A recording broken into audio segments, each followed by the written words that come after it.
Good morning, Larry and Gloria. How are you today? Good. How are you doing?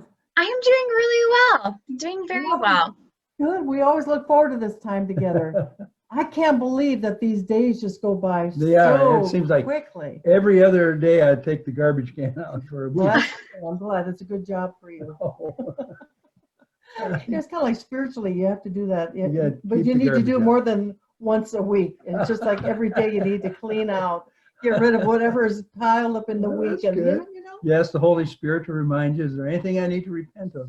yes, anything to clean out. Yeah. Start it out. Just like when you come into the presence of the Lord, when Yeah. we start our prayer time in the morning, we just say, Lord, purify us, cleanse us, clean us Yes, up. amen. So anyway, it's good to be here. And Marnie is there in Sisseton, South Dakota. And Hello. we've lived there for, my, oh 40 my, some years. 40, Oh, no, no longer. heavens, Wow. honey, 70 some years. It's not that we're getting old, we can't remember. Let It's me just give, that we, let me get my calculator. It's like when you start forgetting like how old you are on your birthday. You're like, how old are you? And you have to actually calculate back. I know, isn't that crazy? Now, our son Donovan is the same age as you, and we were talking to him on the phone last night. He said, well, yeah, so somebody says, how old am I? Am I 43? Am I 40? I don't know. And I said, well, you better figure out you're too young to forget it at this age. Now, Marnie, how old is he? Well, I'm 42, so depending on when his birthday is, he might be 47. 43. All righty. Boy, those years go by in a hurry.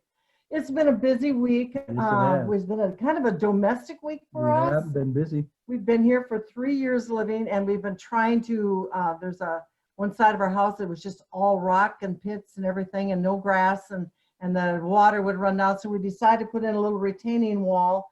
So we've been on this domestic run Yes. for two people who've lived down the road all of our lives.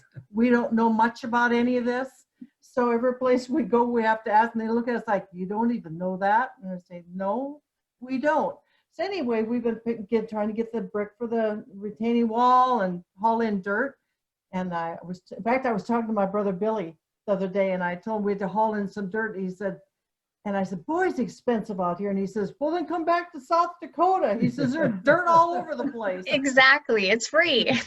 It's free. Here they call black dirt, they call it black gold because it's all rock up here. Oh, that's true, because there's so much rock. In fact, the guys that are helping us out here, dear people, dear friends, they are just, having to chip away and chip away and chip away. So it's interesting. So that's kind of been our week. Yes. And it's been good. We had a lot of rain, had a lot of flash floods, and I'm glad that we live up higher where we don't have to worry about that. So Marnie, how was your week? It was good. We're working on domestic projects as well, and so we've been working on a ceiling for our porch, and it's been probably 13 years in the making, and so lots of painting boards and then helping Kirk put them up on the ceiling. But I'm excited. It's really fun to see something that you've worked very hard, very diligently, put a lot of hours in, and see it finally come to fruition. Finally see the vision that you've had in your head all these years, finally get to see it take place. So it's been fun. We kind of call you our tool lady besides our secretary and our girl Friday and Monday, Tuesday, Wednesday, Thursday also. But anyway, you've had a lot of projects going. We've been thinking a lot this week, Larry and I have been, about families and about the pandemic. And my heart has been going out to moms. It's just like there's been so much going on, and the pressure. I was in the store the other day, you come in with your mask on. I saw this mom struggling with her little kids, and she was just trying to keep them in order. And there was 3 of them like under the age of 4, and she was just, trying to get she just goes, oh. And I looked at her and I said, cheer up. I said, it's only going to get worse the older they get. She said, thanks a lot. I'm sure she appreciated that encouragement. So I just said, you know what? I said, let me encourage you. I said, my mom had 10 sons and me. And I said, she lived to be 101 years old, and she still had her mind. I got the pick of the litter. Yeah. Only one girl. You got the pick of the litter. Was right. And so I said, cheer up. I said, you know what? You're going to make it. That's what I always tell my kids when they have a problem. I say it many times a week when they say, Mom, Dad, what are we going to do? How are we going to handle this? And I'll just, when they just feel like there's no hope or don't know what to do, I'll just say, hey, if you've got them, it's going to turn out. It's going to be okay. Mom, you always say that. And I said, you know why? Because you have to make it. And no matter what we're facing right now. So I wanted to read something here for moms today, which is cute. I love it when kids, when they are so honest and so open, and you ask them questions. In fact, Larry and I have always found this fun on the road, that when we would be in a home and when mom and dad are trying to have their kids just so polite and answer everything right, and then you just throw a question out, and these little kids are so open and so what's the word? They're just so open and honest, and they'll say things, and their parents was just like, oh no, why did you ask them that? Transparent. Yeah, it's so transparent. But this is cute. These were some second graders, and they said, why did God make mothers? And it says, and the little kids answered, she's the only one that knows where the Scotch tape is. And the next one said, mostly just to clean the house. It says, how did God make mothers? The little boy says, he used dirt just like he did for the rest of us. And then it says, God made my mom just the same as he made me. He just used bigger parts. And this is, why did your mom marry your dad? My dad makes the best spaghetti in the world, and my mom eats a lot. It says, and my grandma said that mom didn't, why mom married dad? Says, mom didn't have her thinking cap on. So I think there was a conversation that probably was spoken in front of the kids. Right. And then it says, who's the boss at your house? The little kid said, Mom, you can tell by the room inspection. She sees the stuff under the bed. And they said, the little kid said, I guess Mom is, only because she has a lot more to do than Dad. Yeah. They just told me. When I was in first grade, I remember my teacher, she called us all up one by one. She asked us what our parents did and what the business was. And so it says, what does your mom do? And I said, well, my mom takes care of the babies. She feeds the babies. She cleans the house. She does the washing. She cooks all this stuff. And it went on, ironing and all this stuff. And then she says, and what does your dad do? And I said, oh, he doesn't do anything. I'm sure my dad wasn't too happy when he heard that back. To ask a kid. It says, what does your mom do in her spare time? The little kid said, mothers don't do spare time. And the other one says, to hear her tell it, she pays bills all day long. I love the honesty. And it says, what if you could change one thing about your mom or to make your mom perfect, what it would be? And the little kid said, diet. I would probably diet, and then maybe I would dye her hair, maybe blue. There's a kid's eye. And it says, if you could change one thing about your mom, what would it be? He said, I'd make my mom smarter. Then she would know it was my sister who did it and not me. And the last one says, I would like for her to get rid of those invisible eyes that she has in the back of her head. So that's just fun. Kids are fun, and oh my, they just grow up so quickly. Well, it's just been really exciting. I think we're going on about 3 months of this now, I think. Right. And Marnie, what do you hear from people? I want you to encourage where they can tune us in, and please leave your comment. Just put on there, I love it. We've been reading this. They come in all during the week.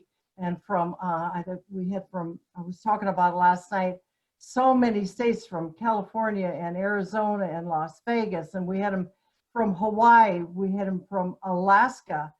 We had them from Canada, and just here and there. And it's really great to hear from you, to know that you're tuning in. What do you have to share with me, Marnie?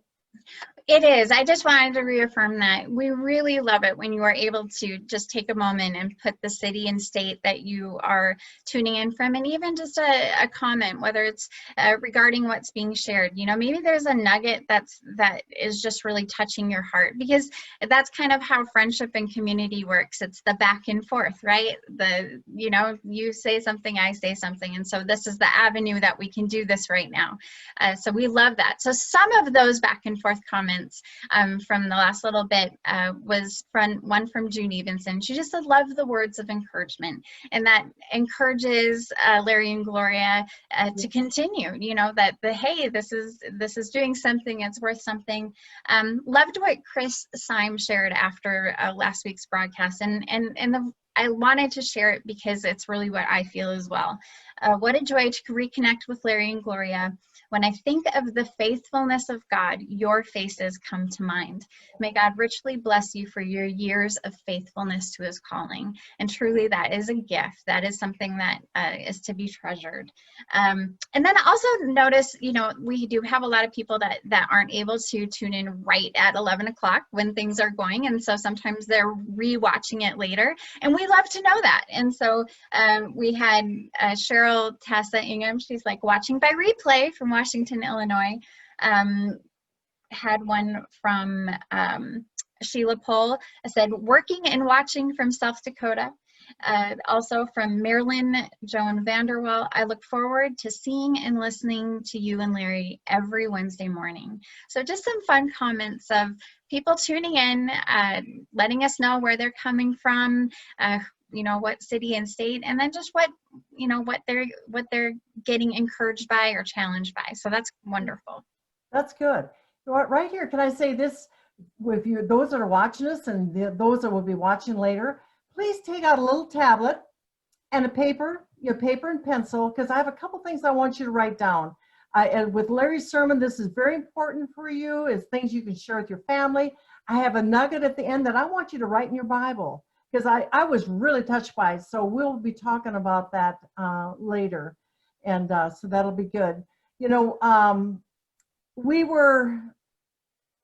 been talking to a lot of people about this transition time with the pandemic, and it has been really, it's been really tough on everybody. It's everybody. And my heart goes out to the people who have been stranded, that people cannot visit them. I talked to, in fact, I talked with our board member's wife, and her mom is 11 hours away. And she said, I would love to get up there. She said, and be with my mom. But she said, when I go up there, they won't let us in. And we can only stand by the window for just a few minutes and just look at her. And she said, it's so hard. But I talk to her every night by phone. Yeah. And so I'm glad, because these parents and people who are still locked away from their families, we can't even imagine, you know, how tough that is. Mm-hmm. And so, you know, it's an important time for us to connect in however we can. I was thinking about this the other day. You know, there are times in our life like this pandemic that has been going on, and how it has affected everybody in the world. There has been nobody that's exempt. And next week we're going to be talking, it's going to be entitled Kids in Crisis. We're going to be having a special guest. But today I wanted to, you know, just share with you a little bit before Larry's message, and neither one of us will be long, so hold on, don't get scared. But, you know, there's holding patterns in our life. We've traveled enough by plane where we've been on the tarmac, and we're ready to go, and then you sit there and you hear the engine going, you think, oh yeah, we're going, and pretty soon you realize they'll come on, they'll say, well, we're in the holding pattern and we'll be leaving soon. And sometimes it's soon, and sometimes it's not soon. And sometimes you sit there and you start to get irritated, you get edgy, and you're thinking, I've got another plane to catch. I've got to get out of here. And our emotions and our frustration, we get edgy and agitated. And I see that same pattern. But we are in a holding pattern. And you know, when Jonah was in the belly of the whale, that was definitely a holding pattern. And I'm not saying the pandemic was because you were disobedient. I'm saying with him, disobedience led him to run away, you know. But when Jonah was in the belly of the whale, he couldn't go left, he couldn't go right, he couldn't get out. He was literally stuck. Yeah. He was in a holding pattern. And so he had nothing to do but think about how he's going to get out of it. Yeah. And isn't that what we're doing? We're thinking of how we're going to get out of it. And I think it is so true. And so with each of us, we're sitting and thinking, how are we going to go through this? There are holding patterns. And there's, you know, sometimes God allows us to be put into that holding pattern to get our undivided attention. He's definitely got mine. He's gotten Larry's. There's been good and there's been bad. There's been indifferent. It's been challenging. It's been struggling. It's been wonderful. It's been exciting. But it's all been in a holding pattern. And sometimes God allows us to be put in there to get our attention. And sometimes if you're like we are, I don't know about you, but I'll tell you, we've had another week. And when I say it that way, if I say we've had another week, you know what I'm saying? You say, wow, they had a wonderful week. If I say we've had another week, you'll know, oh my. By her expression, it was a tough week. Something went on. We've had one of those weeks.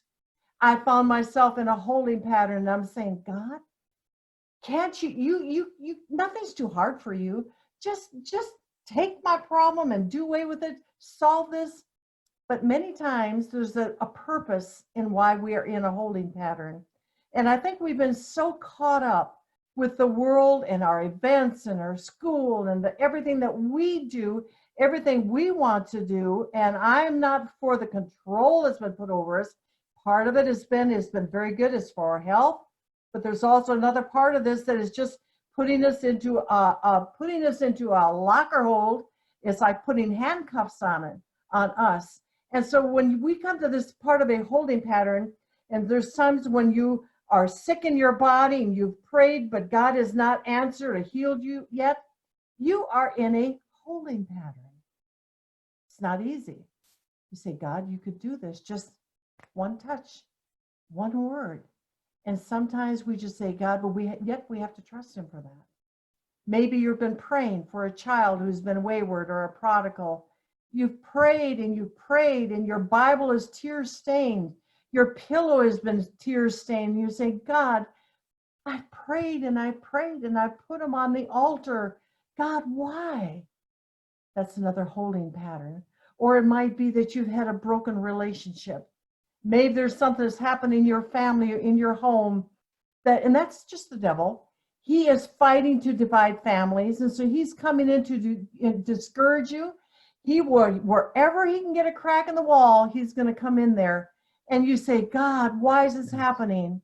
We know the why, but we're in a holding pattern. What can we learn through this? It causes us to cherish family more. Let's not, like we say in our family, we don't fight each other, we fight for each other. But during that horrible battle, that just battles, and it affects everybody in the home. It's a holding pattern. And then you have a deal where if the doors have shut down on your job or your finances, or you don't know what's going on, and that's really true right now. And we're talking to people and they don't know which way they're going to turn. But you know what? It's a holding pattern again. And I had a little sign I used to keep in our bus. I had it taped up. And I would put on there, don't waste your sorrow and don't waste your problem.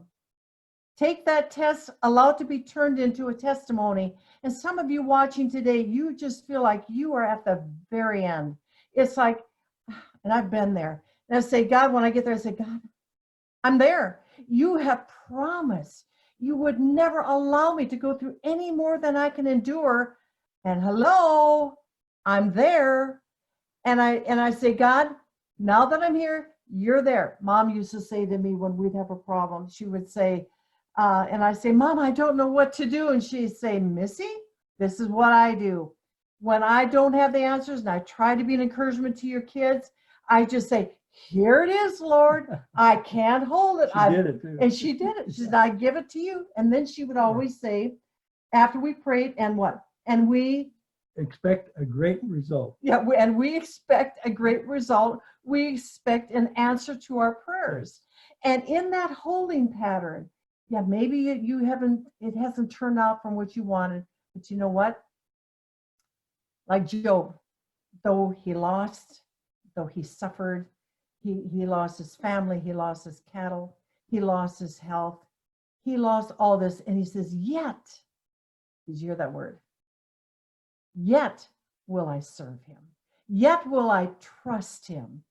And you don't see, you're in a holding pattern. Some of you are so hurting. Some of you have gone to bed and saying, I don't even know if I can face tomorrow. Some of you are going through an addiction and you've done well. And do you know that the addictions have gone up over, they Yeah. said over 1,000% for the addictions, and the suicide rate of the thought of suicide has gone up over 1,000% since this has happened. And many of you, we have the opportunity. Let's take our pain, let's turn it into a pulpit. You can call somebody that you know is hurting and encourage, say, hey, I know that you're in a holding pattern. It's not fun, it's not easy, but I'm praying for you. Send a Yes. card, send a text message, have somebody deliver a pizza, have somebody, send a little card with a little gift card in it. People need you right now. People need the Lord.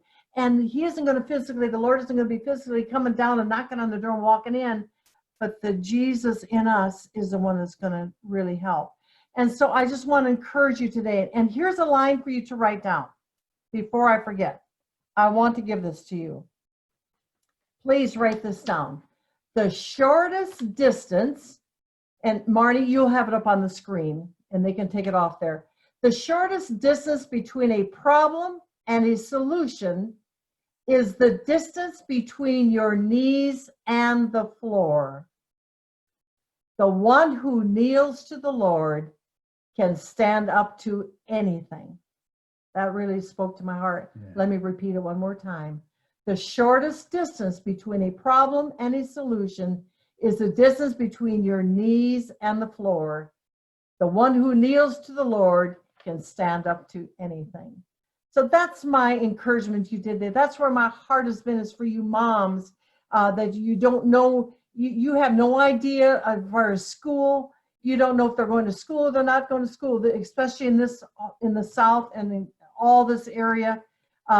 Grandparents are trying to help with the kids. They're tired. They're not young anymore. It takes more energy.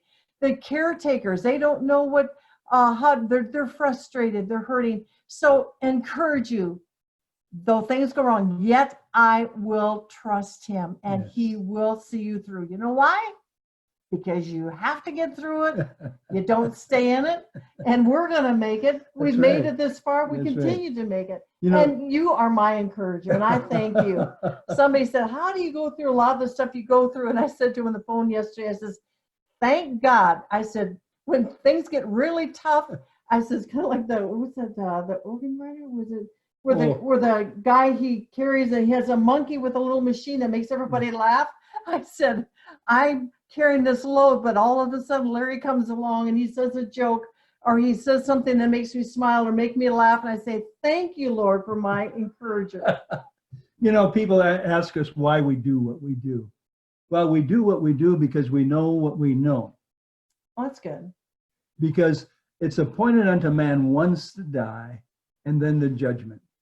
The only thing you can take with you when you leave this world is people. That's right. What shall it profit a man if he gains the whole world? Bill Gates is trying. Yeah. Soros and some of these billionaires that are out there, they got the money for all these things. And what shall it profit a man if he gains and he literally has in his bank account the whole world and loses his own soul? Yes. There was a little song that was raised as a kid. It says, love and marriage go together like a horse and carriage. I forgot about that. Remember that one? Yeah, I do now. And death and hell go together just like love and marriage do. That's interesting. Death and hell that awaits. And so what troubles us and troubles our hearts is we've had friends of ours that really believe that the grave, the casket, is where everything stops. Mm-hmm. But what a lot of sinners don't understand, that when it's over, it's not over. Oh, okay. So When- that's where you got your 60 seconds. Yeah, in 60 seconds, the sinner's going to understand that it's not over. And it says in the scriptures, it says, in John 5:28, it says, marvel, Jesus is speaking, marvel not at this, the hour is coming in which all that are in the graves shall hear his voice and shall come forth. They that have done good unto the resurrection of life, and they that have done evil unto the resurrection of the damnation. Now, rigor mortis, usually they tell us, I saw it happen with my father. Rigor mortis sets in right after death. All of a sudden, the body starts to stiffen up and go cold. Mm-hmm.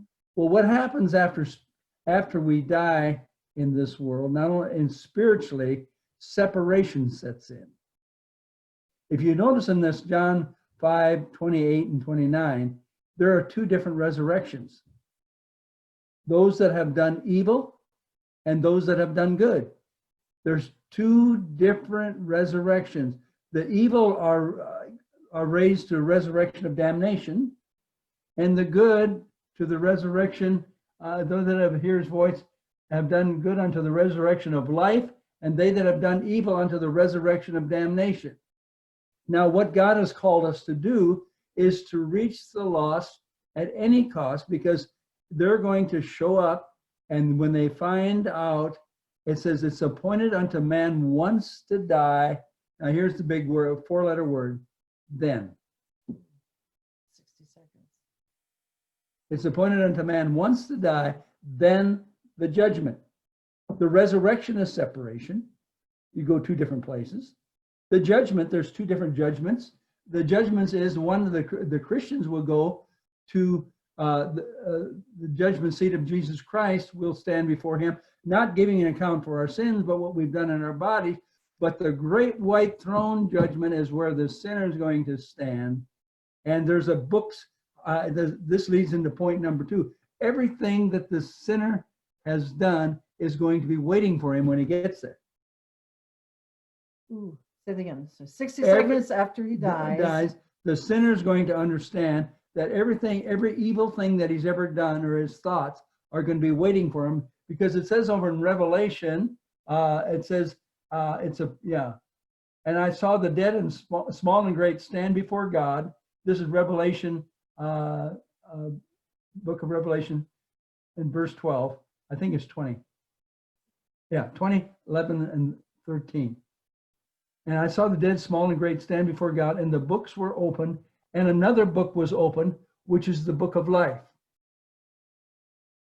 Unless names are written in the Lamb's book of life, we will not be entitled to go into heaven at all. That's right. Because that is the courthouse of heaven, that when you were born again, your name was written in the Lamb's book of life. And so then it goes on here to say, and the dead were indeed judged out of those things which were written in the books according to their works. I was thinking today, what did they say yesterday? How many $1 million were put into body cams on the police? A lot. A lot. But I believe that heaven has a heart cam on you. Anything that you've thought, you've done, it's recorded in the books. And so everything, when it's over, it's not over, and everything that the sinner has done is going to be waiting for him when he gets there. Another thing is that the sinner is going to discover that he's been lied to. Spiritual lies are the worst lies.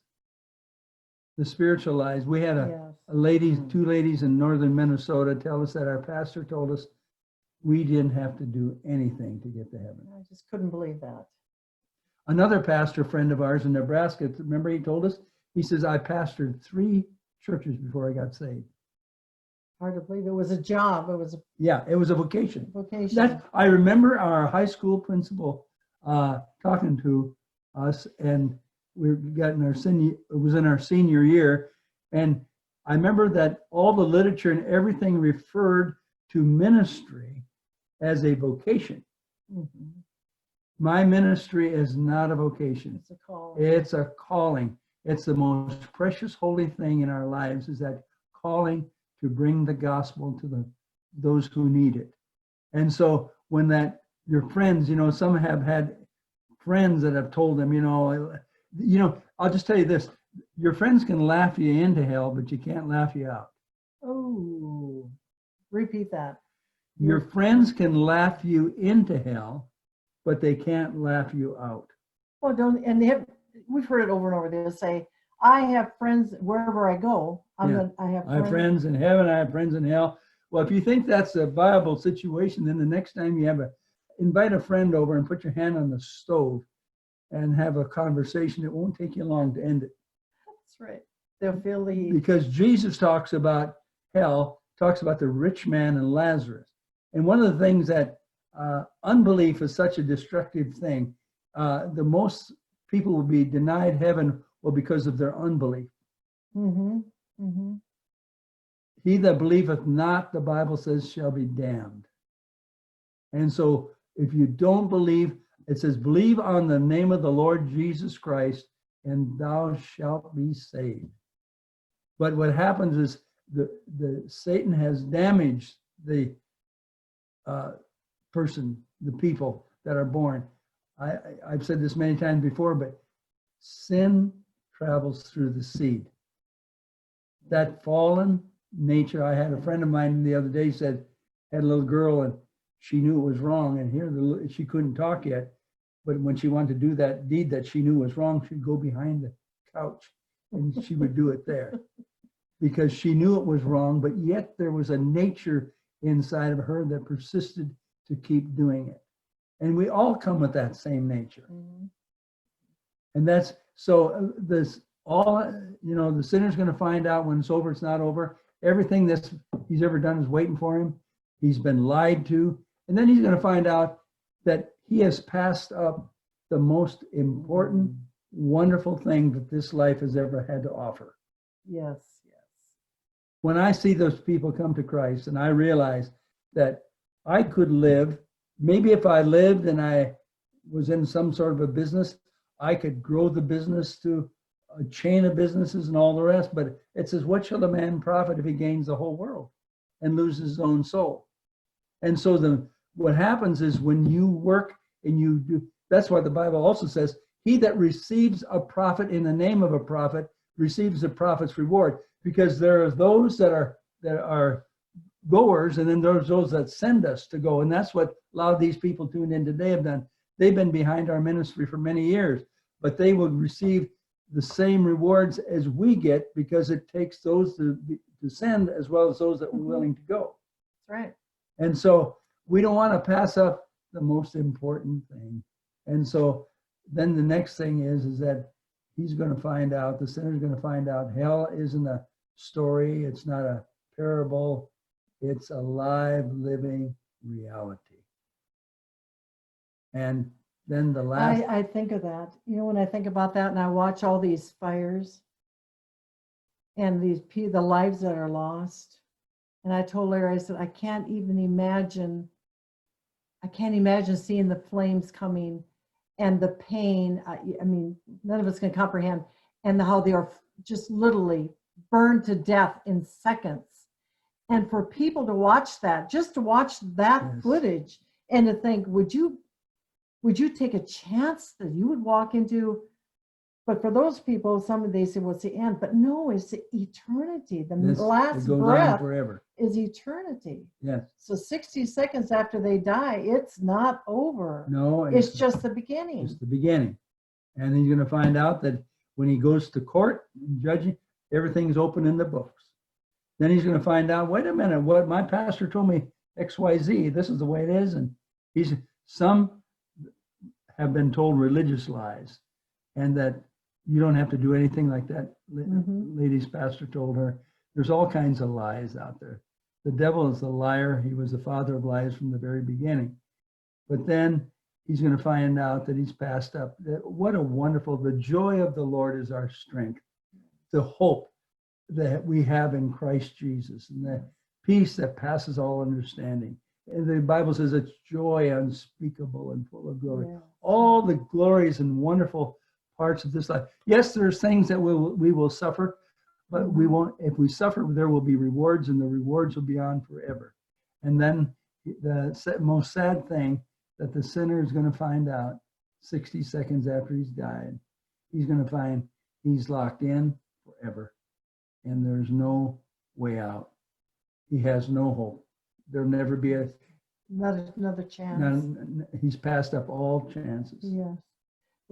Thank God for grace. Yeah, grace. At the very last minute. And I tell people, don't waste your life and wait to the last minute, because you don't know when your last minute Yeah, is. if You you- don't know the last breath. If people think that my works are going to get me to heaven, the thief on the cross had no works. He hadn't done one good thing probably in his life. But he had one short prayer that he looked over at Jesus. He made an observation of truth. This man has done nothing. Mhm. And he told his friend to shut up, that we are here because we're getting what we deserve. This man has done nothing. And with the heart he believed, with the mouth he confessed. And Jesus told him, today, thou shalt be with me in paradise. And that's what we live for. That's why we keep going. That's right. And that's why we'll go into our last breath. Yeah, that's right. Do you remember that story, that Denny that traveled with us? Oh, that was, This is important. This is a true story from a young man who traveled with us, Denny Helton, talking about his uncle, Maurice Hart. Maurice Hart, and they were there at this Big tent meeting and alongside of them with a couple. was the two people. Their names were Bonnie and Clyde. And Denny told us that when they came to the altar call, Maurice Hart got up and he walked down, and Bonnie and Clyde walked out the side of the tent. They didn't want to have any part to do with it. It was, I think, in the next week they had killed their first person. And that's what happens. And so you have the right to refuse, you have the right to receive, but whatever your decision is, that's the decision that will remain. Because when your last breath is your last decision. And I hope that you made that decision before you get there. A short prayer, just like the thief on the cross, a short prayer can bring you into peace and understanding and joy with Jesus. Would you pray it with me? Say, Heavenly Father, I love you. I love you. And I want to be saved. And I want to be saved. I denounce the devil and his ways. I denounce the devil and his ways. And I choose Jesus. And I choose Jesus. The grace. The grace. The peace. The peace. That passes all understanding. That passes all understanding. I want it in my heart. I want it in my heart. And I receive you now. And I receive you now. In Jesus' name. In Jesus' name. Amen. Amen. When you were sharing that about Bonnie and Clyde and about the memory, you said 60 seconds after you die, your last breath locks in your last decision. Yeah, your memory retains. Yeah, your memory is retained in hell, because that's what Jesus said to the rich man. Thou remembers that in thy lifetime you had plenty, you fared sumptuously, but the beggar sat at your outside your house, and he was begging for the crumbs that fell from your table, but didn't say he got them. But can you imagine being Bonnie and Clyde in eternity and remembering that altar call playing back? And there's probably many of you, you've sat through service after service. God has spoken to your heart. You felt something drawing you. And you can remember maybe walking out of there or feeling that and say, not today, not now, not at this moment, later. But you know what? We never know when that later is. No. And we want to be sure. We want to be sure. So if you prayed that prayer, even in a note, just say, I prayed that prayer. No name, just say, I prayed that prayer, whatever. That we know that you have peace with God. Yesterday, I prayed this prayer with a lady on the phone. I had to call on some business. And I talked to her about her. I said, did you go to church? Well, no, not much, and so forth. I said, what do you think? And I explained to her the simple gospel. And I says, you can do what you want, but I said, I would be willing to pray a simple prayer of commitment with you if you'd like to. And she says, yes, I would like to pray that. I believe what you're telling me is right. And so I prayed that simple prayer, and she asked Christ to come into her heart. Oh, that was a good call. Yes. Because she called on the Lord. It was a double win. That was a double win.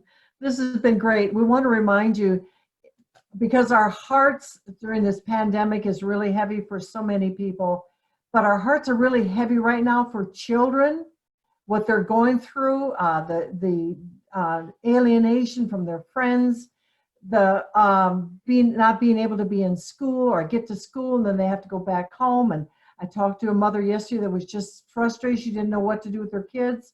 And the grandparents, they don't know, their lives have been interrupted because they're taking care of the kids. But the children, what is happening in their minds? We are going to have a special guest. It's Josh Humpel from the Oak Creek Assembly of God Church in Oak Creek, Wisconsin, which happens to be my brother Jerry's church and his wife Sherry. And so that is their son-in-law. He works with the children. He is one of the most dynamic children's pastors I have ever met. He is so dynamic. He had 190 there last Sunday morning, and through his program that he's working with children. I called and asked him, I said, would you be willing, I said, to share your heartbeat, what is happening with our children at this point?